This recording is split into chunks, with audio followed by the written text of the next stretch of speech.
우리는 지금까지 2주간 걸쳐서 올바른 말씀 이해 시리즈로 믿음에 관해서 함께 나누고 있습니다. 첫 번째 시간으로는 우리가 믿음에 대한 정의를 새롭게 시작하면서 함께 했죠. 처음 믿음의 정의는 어디서부터 시작해야 한다? 히브리서 11장 1절의 말씀입니다. 믿음은 바라는 것들의 실상이요 보이지 않는 것들의 증거다. 그런데 중요한 사실은 그 주체가 누구냐라고 하는 것을 말씀을 드렸습니다. 그 주체는 우리가 아니라 누구라고요? 하나님이시다라고 말씀을 드렸어요. 결국 하나님께서 바라시는 것들을 우리가 그 하나님이 이루시는 것들을 볼 수 있는 실제적인 것을 오감을 통해서 느낄 수 있도록 하시는 그 하나님의 열심이 바로 믿음이다라고 우리는 첫 번째 주에 함께 했습니다.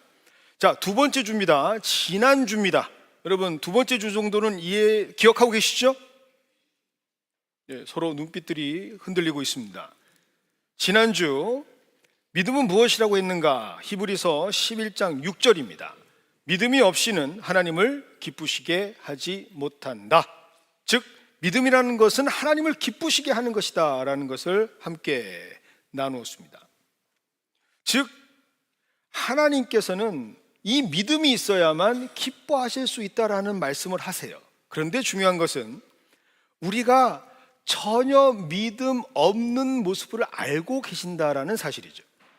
그래서 하나님께서는 믿음을 시작할 수 있도록 우리에게 은혜를 베풀어 주시는 분이다라고 하는 것을 아브라함을 통해서 말씀해 주십니다.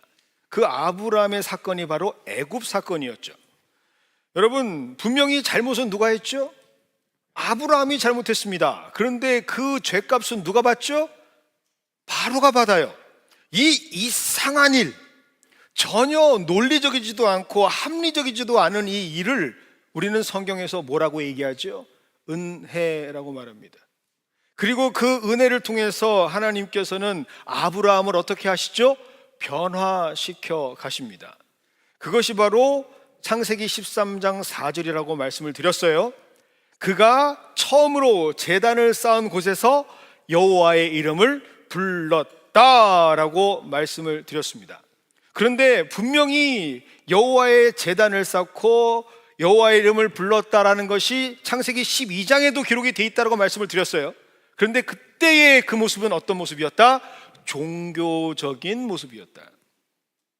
하나님을 만나고 하나님을 알고 하나님을 어떤 분인지 분명히 알고 부른 것이 아니라 그저 종교적인 행위로 예배를 드리고 하나님의 이름을 불렀다. 그런데 은혜를 얻게 되고 믿음이라는 것을 알게 되니까 그때부터 진짜로 하나님의 이름을 바뀐 사람으로 부르게 되더라라고 말씀을 드렸습니다. 그래서 이 의미가 히브리서 11장 6절에 어떻게 기록되어 있죠? 하나님은 그가 자기를 찾는 자에게 상을 주신다라고 말씀을 드렸어요. 근데 그 상이 뭐죠? 바로 믿음이다라고 말씀을 드렸습니다. 자, 이제는 세 번째 시간으로 그러면 다시 믿음의 샘플이 되고 모델이 되는 아브라함의 인생을 통해서 과연 하나님께서는 그를 어떤 믿음의 단계로 이끌어 가시는가라고 하는 사실을 함께 오늘 나눠보도록 하겠습니다. 자, 굉장히 중요한 명제를 정의를 함께 나누었습니다. 믿음은 뭐예요? 하나님이 주시는 상이라고 말씀을 드렸어요. 자, 하나님께 상 받은 사람, 이 사람은 이전과는 다른 믿음의 여정을 시작하게 됩니다. 자, 하나님을 믿는 믿음을 갖게 된 사람의 특징이 있습니다. 여러분, 오늘은 조금 적어 가시면 좋을 것 같아요. 여러분, 하나님이 주시는 믿음을 상 받은 사람이 갖게 되는 특징이 뭔지 아십니까? 그 특징은 바로 변화라는 거예요. 성경은 이것을 분명하게 선포하고 있습니다. 믿음의 사람이라고 하는 삶을 살아갈 때는요, 분명하게 비포와 애프터가 달라집니다. 이 예에 대해서는 한 사람도 예외가 없어요. 분명히 하나님의 은혜로 하나님께서 주시는 믿음으로 신앙의 여정을 시작했다면 반드시 그 사람은 변할 수밖에 없는 것이 신앙의 원리입니다. 여러분, 이것을 예수님께서 분명히 아셨어요. 그래서 예수님께서는 누가복음 5장 38절을 통해서 이렇게 말씀하고 계시죠. 새 포도주는 어디에? 새 부대에 넣어야 한다라고 말씀을 하십니다. 여러분, 그 인생이 은혜로 새 포도주가 된 인생이라면 그 인생의 삶의 모든 순간순간 삶의 모습도 새 부대도 달라질 수밖에 없는 거예요. 여러분, 이 실예가 되는 사람이 바로 사도 바울입니다. 사도 바울, 고린도 후서 5장 17절에서 이렇게 고백하고 있습니다. 그런즉 누구든지 그리스도 안에 있으면 새로운 피조물이라. 이전 것은 지나갔으니 보라, 새 것이 되었도다. 그런데 바울은 이것을 단순한 고백으로만 하는 게 아닙니다. 그가 새 포도주가 됐으니까 그의 삶을 담는 새 포도 부대도 달라질 수밖에 없죠. 그 고백을 어디서 하느냐? 고린도전서 15장 31절입니다. 나는 날마다 죽노라. 이렇듯 여러분, 믿음으로 하나님께서 주신 믿음으로 시작한 사람들의 인생은 변화될 수밖에 없어요. 그 변화의 이야기가 그래서 12장 다음에 13장으로 기록이 되는 겁니다. 여러분, 아브라함에게 시작된 변화가 뭘까? 그것은 바로 삶의 가치가 달라지는 겁니다. 여러분, 변화가 뭐라고요? 삶의 가치가 달라지는 거예요. 삶의 우선순위의 변화가 생기는 겁니다. 그 내용이 바로 13장에 곧바로 기록되어져 있는 조카 롯과 아브라함의 사건이죠. 창세기 13장 8절과 9절입니다. 아브라함이 롯에게 이르되 우리는 한 친족이라. 나나 너나 내 목자나 서로 다투게 하지 말자. 내 앞에 온 땅이 있지 아니하냐. 나를 떠나가라. 내가 좌하면 나는 우하고 내가 우하면 내가 좌하리라. 우리 아브라함이 달라졌어요. 준비한 건데 별로. 다시, 우리 아브라함이 달라졌다고요. 예, 감사합니다. 창세기 13장 이전의 아브라함은요, 철저한 자기 중심적 인간이었어요. 아주 이기주의의 극치입니다. 자신의 안위, 자신의 유익을 위해서는요, 거짓을 일삼는 게 양심의 가책이 안 생기는 인간이었어요. 정말 말씀드립니다. 우리 이거보단 잘 살아야 돼요. 심지어 아내까지 팔아먹는 인간이 누구였어요? 자신의 안녕을 위해서? 아브라함이었다고요. 그런데 믿음이 딱 생기니까 달라집니다. 그가 철저한 자기 중심으로 똘똘 뭉쳤던 그 자아가, 이기주의자가 이타주의자가 되는 거예요. 화목이 그의 가장 중요한 가치로 바뀝니다. 진정한 가장으로 새롭게 태어나는 거죠. 철저하게 자기 소유와 이익에 몰두되어서 먹고 사는 것이 문제였던, 그것이 가장 인생의 프라이어티라고 생각했던 그 아브라함이 이제는 더 귀한 가치를 발견해요. 그게 뭘까요? 가족 간의 화목이다, 사랑이다 라고 바뀌는 거예요. 그리고 이런 변화를 하나님께서 가장 기뻐하시죠. 자, 믿음을 가진 사람은 분명히 변화하게 돼 있고, 변화받은 사람은 그 가치가 달라지고, 그 가치가 달라진 사람은 어때요? 하나님이 가장 기뻐하는 사람이 된다라는 이 원칙을 잘 하셔야 돼요. 그래서 그 증거가 창세기 13장 14절과 15절입니다. 롯이 아브라함을 떠난 후에 여호와께서 아브라함에게 이르시되 너는 눈을 들어 너 있는 곳으로 북쪽과 남쪽 그리고 동쪽과 서쪽을 바라보라. 보이는 땅을 내가 너와 내 자손에게 주리라. 영원히 이르리라. 하나님 분명히 보여주십니다. 여러분, 믿음으로 변화가 시작된 사람에게 주시는 하나님의 선물은요, 그냥 칭찬으로 끝나는 게 아니에요. 뭘 주신다고요? 약속을 주십니다. 하나님께서 개입하셔서 하나님께서 일하시겠다라고 하는 분명한 약속과 비전을 주십니다. 그 거룩한 약속을 받은 자, 그들에게 주시는 하나 또 선물이 있는데 그게 뭔지 아십니까? 바로 하나님의 마음이에요. 여러분, 그 하나님의 마음이 이전에는 없었는데, 이전에는 전혀 찾아볼 수 없었는데, 하나님께서 주시는 그 마음 때문에 바뀌어지는 그 인생을 기록한 것이 바로 창세기 14장입니다. 자, 14장 12절의 말씀입니다. 소돔에 거주하는 아브라함의 조카 롯도 사로잡고 그 재물까지 노락하여 갔더라. 자, 롯이 눈을 들어 선택했던 곳은 어디라고 성경에 기록되어 있느냐? 바로 소돔과 고모라라고 말씀을 드렸어요.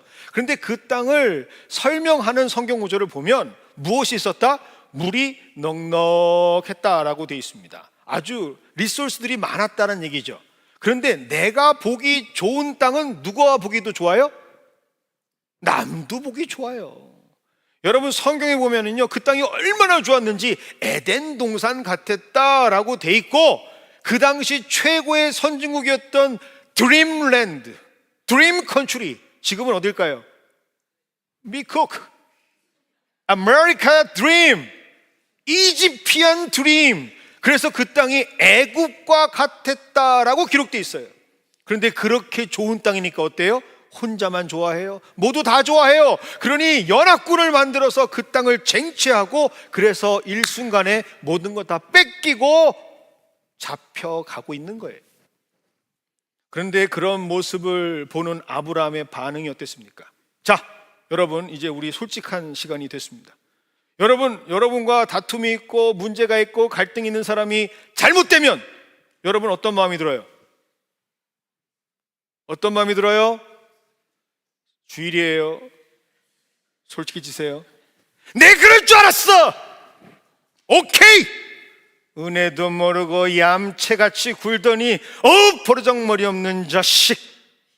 역시 하나님은 살아계시군요. 뜨거운 맛을 보여주셔서 감사합니다. 사실 그런 마음이 살짝 들지 않나요? 정의는 살아있다. 인과응보의 매운맛을 보아라. 이런 쾌자를 부를 수 있는 그런 마음이 들지 않습니까? 그런데 우리 아브라함은 달라졌어요. 어떤 마음이 드느냐? 공경에 처한 그 롯을 구하러 갑니다. 왜요? 그 마음에 뭐가 있다? 하나님 마음이 있기 때문에 그렇습니다. 지난주에 한 분이 사무실을 찾아오셨어요. 고민 상담을 하세요. 근데 그 고민 중에 하나가 뭐냐? 용서예요. 용서.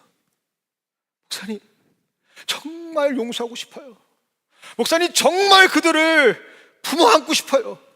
그런데 그게 잘 안 돼요. 그때 제 속으로 뭐라 그랬게요? 당연히 안 되지. 여러분, 용서는요, 노력해서 되는 게 아니에요. 하나님의 영역은요, 내가 최선을 다한다고 할 수 있는 게 아니에요. 뭐가 있어야 돼요? 하나님 마음이 있어야 용서가 되는 거예요.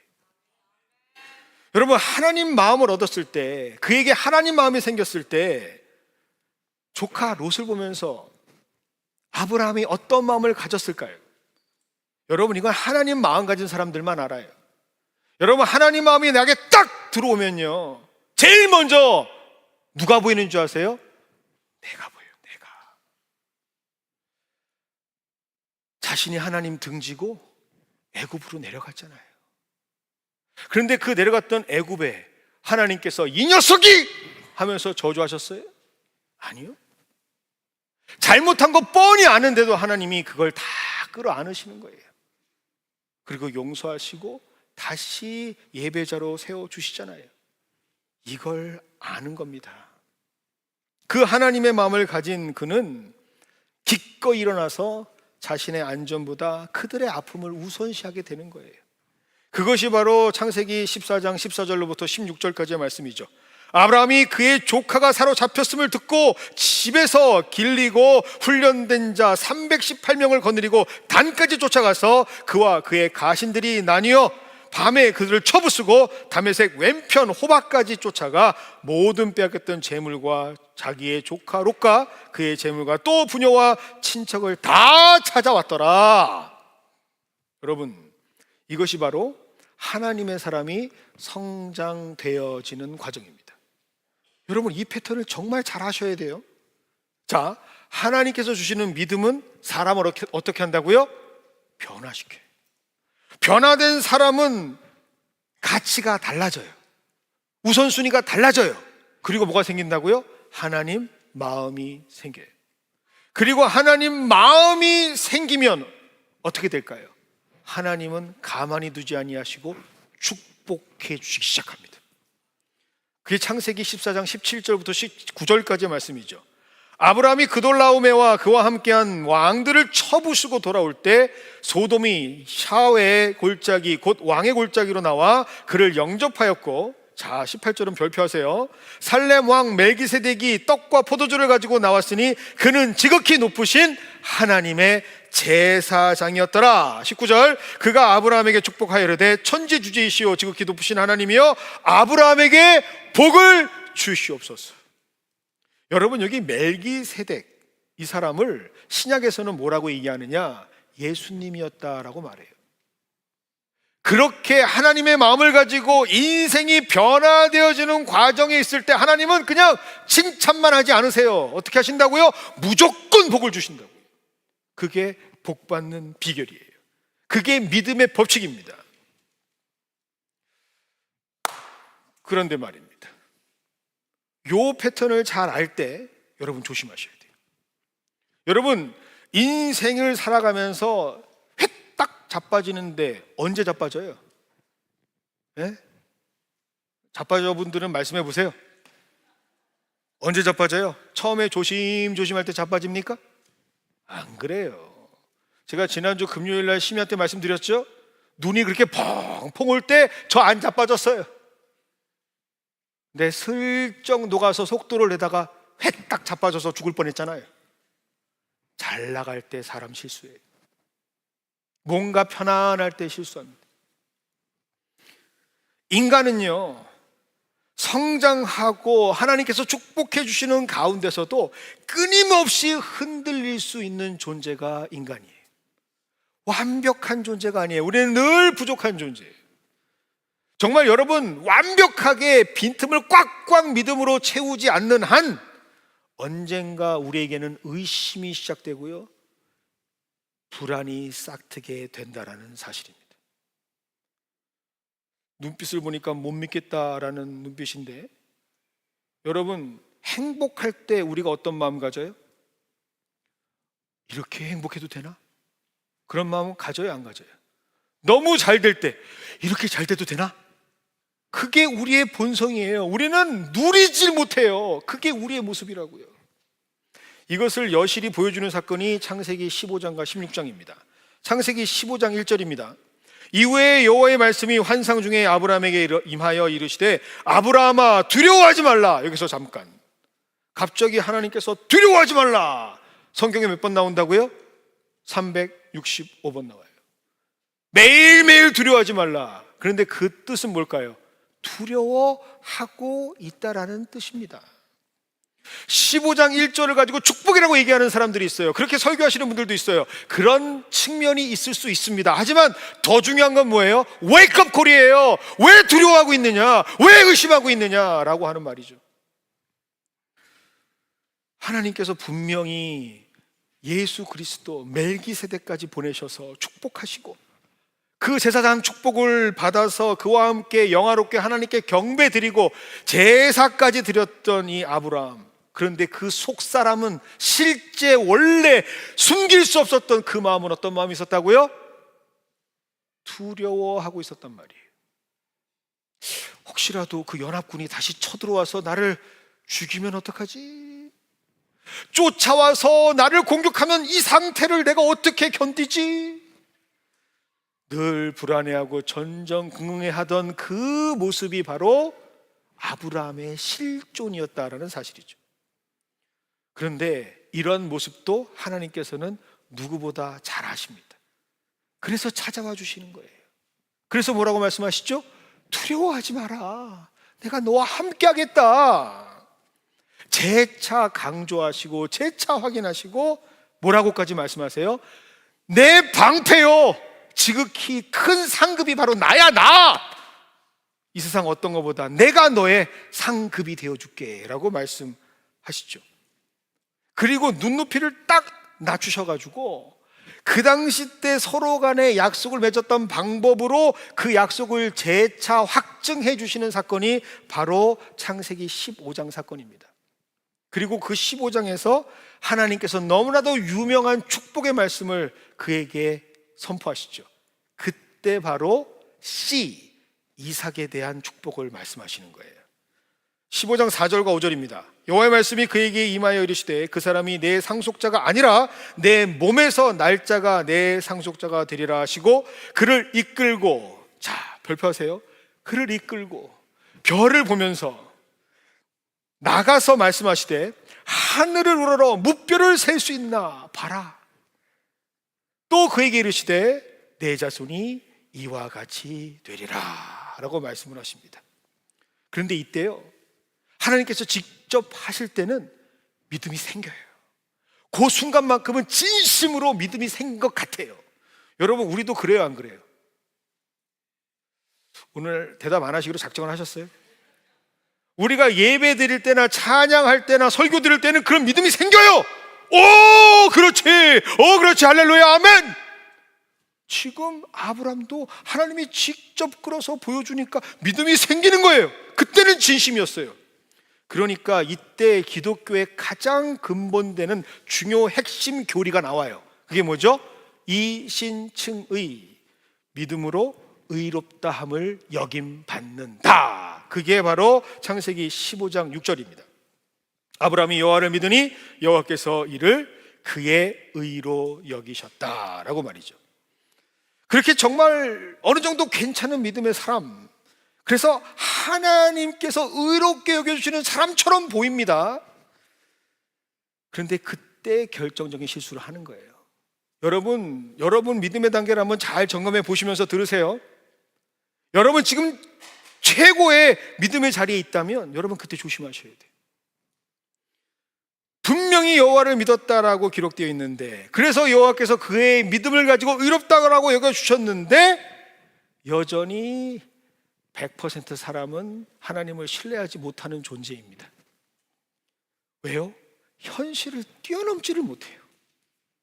그 이야기가 창세기 그 다음 16장 1절과 2절입니다. 아브라함의 아내 사레는 출산하지 못하였고 그에게 한 여종이 있으니 애굽 사람이요 이름은 하갈이라. 사레가 아브라함에게 이르되 여호와께서 내 출산을 허락하지 아니하셨으니 원하건대 내 여종에게 들어가라. 내가 혹 그로 말미암아 자녀를 얻을까 하노라 하매 아브라함이 사레의 말을 들으니라. 여러분, 세상 사람들은 말합니다. 남자가 성공하는 최고의 방법은 여자의 말을 잘 들어야 한다라고 말하죠. 동의하십니까? 처음에 태어나자마자 들어야 할 말 잘 들어야 하는 그분은 우리의 어머니가 되십니다. 그런데 결혼을 하면 그 다음에는 아내 말을 잘 들어야겠죠? 별로 안 좋아하세요? 그리고 하나님께서 복 주시는 가정 중에 딸이 있다면 마지막에는 그 딸의 말을 잘 들으면 성공하게 될 줄 믿습니다. 그럼 남자들 인생이 참 기구하지 않아요? 태어나자 엄마한테 욕먹고 결혼하면 부인한테 욕먹고 이제 좀 다 됐나 싶은데 딸이 또 뭐라 그래요. 참 애처로워요. 그런데 저는 어느 정도만 동의해요. 왜냐하면 여기 반드시 여자라고 하는 단어 앞에 들어가야 할 단어가 있어요. 그게 뭘까요? 믿음이라는 거예요. 믿음의 어머니, 믿음의 아내, 믿음의 딸의 말에 순종할 때는 반드시 성공합니다. 그런데 그 믿음이 없는 인간은 불완전한 인간이에요. 그 믿음이 없는 사람의 말에 귀를 기울이면 그 인생이 참혹하게 된다고요. 그 참혹한 인생을 소개해 드리겠습니다. 창세기 16장 4절과 5절입니다. 아브라함이 하갈과 동침하였더니 하갈이 임신함에 그가 자신의 임신함을 알고 그의 여주인을 멸시한지라. 사레가 아브라함에게 이르되 내가 받은 모욕은 당신이 받아야 옳도다. 내가 나의 여종을 당신의 품에 품었거늘 그가 자신의 임신함을 알고 나를 멸시하니 당신과 나 사이에 여호와께서 판단하시기를 원하노라. 환장합니다. 환장해. 하랄 땐 언제고 했더니 너 때문이야. 여러분, 그 순간의 잘못으로 인해서 지금도 여전히 싸우고 있잖아요. 역사는요 끊임없이 우리에게 증거합니다. 보아라! 그 순간의 선택이 어떠한 결과를 도래하게 하는지. 여러분, 흔들리는 틈으로 인간의 소리가 들려올 때 그 소리에 우리의 마음을 의지하게 되면 정말 그 결과는 뼈아픈 결과로 우리에게 기억될 수밖에 없습니다. 그때 아브라함이 마음이 너무 아픈 거예요. 그때 그 마음이 갈기갈기 찢겨 나갑니다. 왜일까요? 왜 갈기갈기 그 마음이 찢어 갈까요? 너무 잔소리가 심해서? 그 정도 아니에요. 여러분 꼭 기억하세요. 그때부터 하나님은 무려 13년 동안이나 철저하게 침묵하십니다. 아브라함에게 말씀을 안 하세요. 단 한마디도. 아브라함에게 보여주셨던, 이끄셨던 믿음의 여정을 스탑하시는 것 같아요. 여러분 혹시 여러분의 삶의 이런 스테이지가 바로 이런 모습이라면 여러분 오늘 말씀을 잘 들으셨으면 좋겠습니다. 그 어떤 말씀도, 그 어떤 메시지도, 그 어떤 하나님의 사람도 보내지 않으시고 철저하게 침묵하세요. 믿음이 아예 없을 때는 괜찮아요. 왜요? 하나님이 믿음 주시니까. 이해 다 하시고 다 용납하세요. 그 믿음이 생기고 자랄 때까지는 하나님께서 모든 것이 오케이. 그런데 분명히 은혜로 믿음을 갖게 됐고 그 믿음으로 하나님의 역사를 경험했고 그 역사를 보고 내가 하나님 마음도 알게 됐고 그리고 하나님 마음으로 하나님의 일들을 행하는 하나님의 사람으로 세워졌는데 그럼에도 불구하고 또 백업 그 자리로 돌아가잖아요. 그럼 하나님 철저하게 침묵하십니다. 말씀 안 하세요. 어떤 사람들은 이렇게 얘기하더라고요.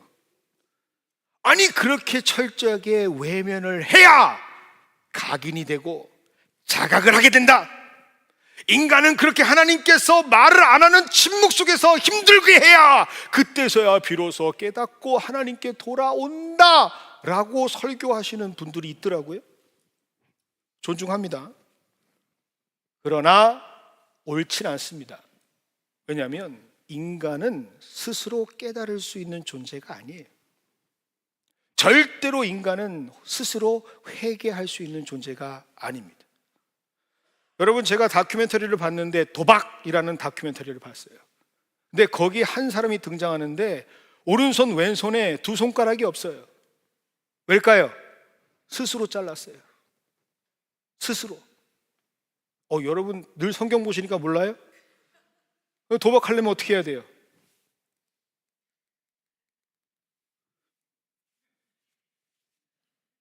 요 두 손가락을 그래서 다 자른 거예요. 그런데 다 잘랐다고 그만할까요?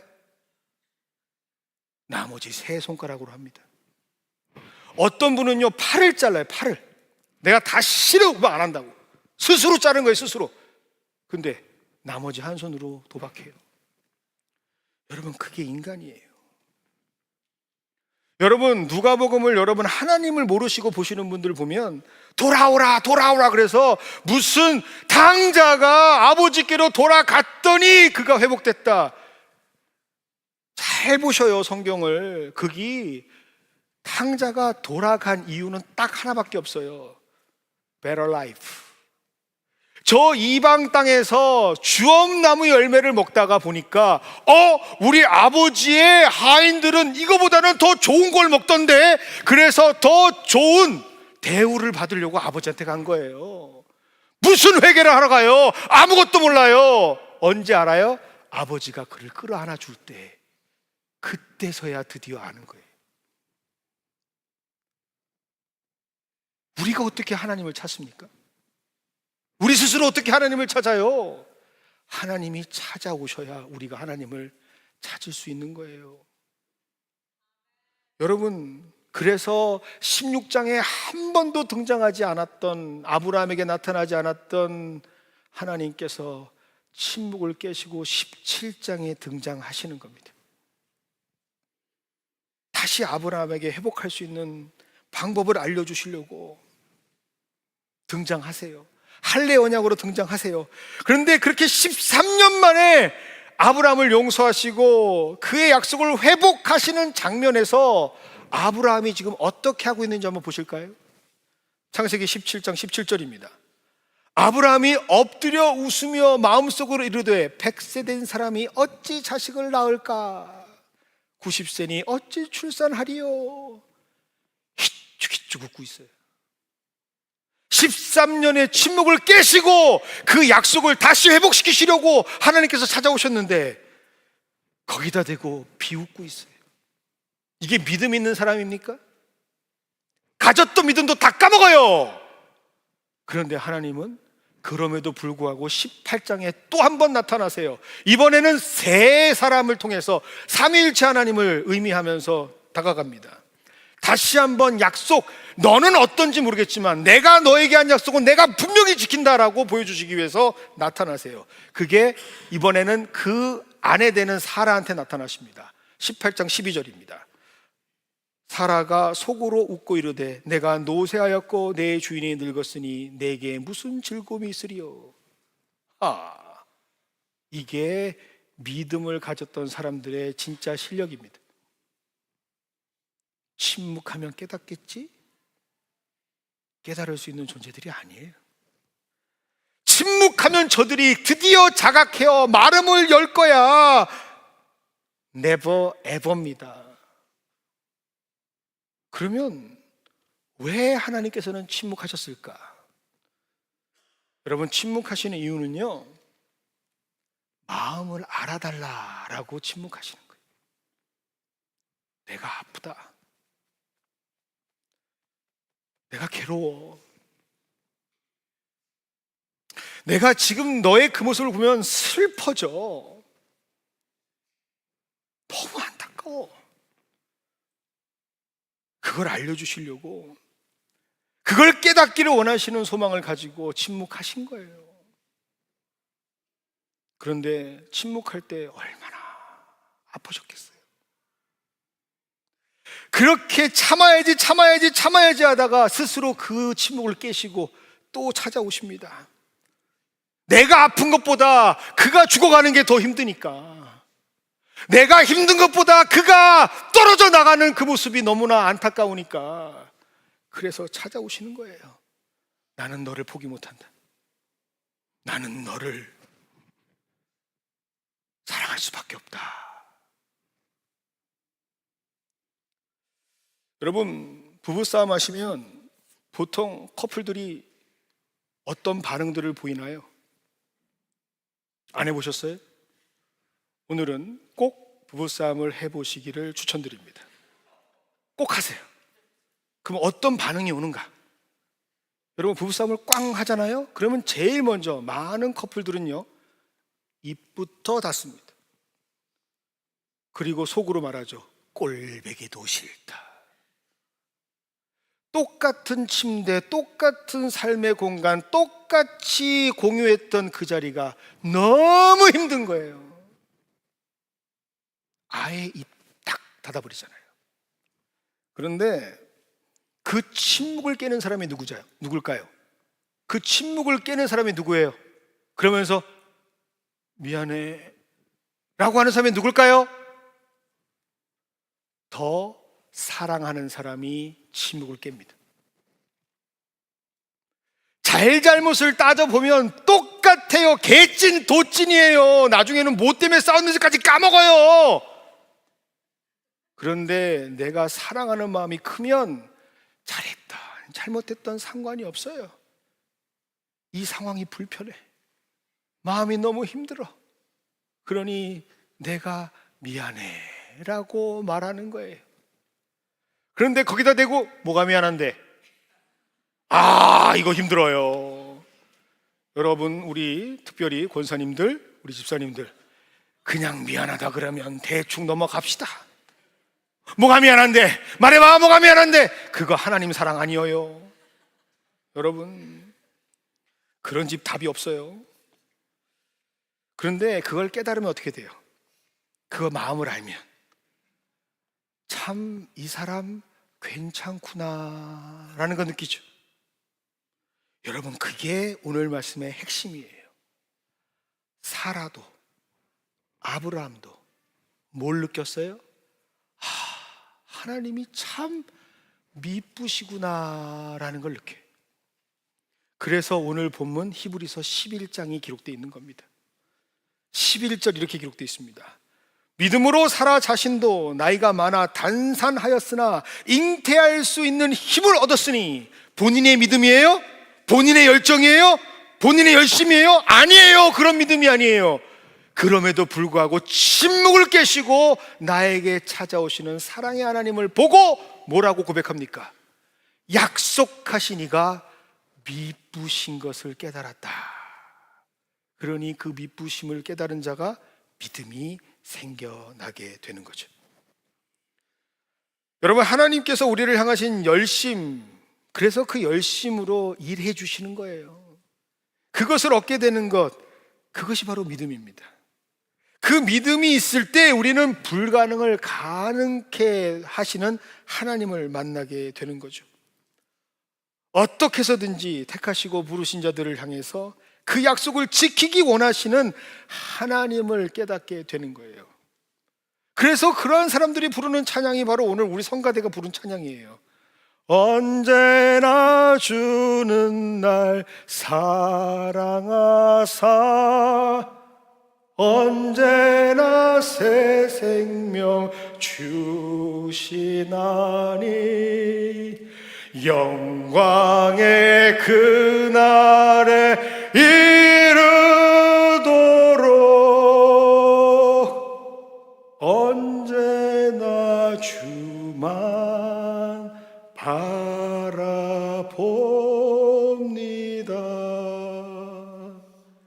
여러분, 이게 믿음 생활이에요. 여러분, 여러분의 믿음이 과연 어느 단계에 있으십니까? 여러분의 삶의 신앙의 모습은 어느 단계에 있으세요?